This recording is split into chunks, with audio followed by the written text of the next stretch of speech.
কিভাবে তৈরি করবেন এই ধরনের চুলা? যারা এই ধরনের চুলা তৈরি করতে পারেন না তারা এটি দেখার পর নিমেষেই তৈরি করতে পারবেন।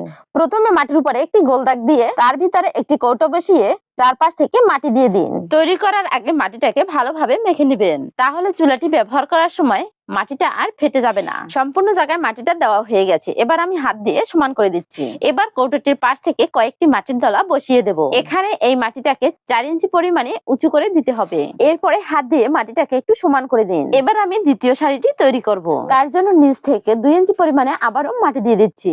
ভিডিওটি এ পর্যন্ত ভালো লেগে থাকলে একটি লাইক দেওয়ার অনুরোধ রইল। এখন রঙের কৌটোটি উঠিয়ে নিচ থেকে পদ্ম ফুলের পাপড়ি তৈরি করব। তার জন্য কাগজ দিয়ে তৈরি পদ্ম ফুলের পাপড়িটিকে মাটির উপরে রেখে পাশ থেকে দাগ দিয়ে দেব।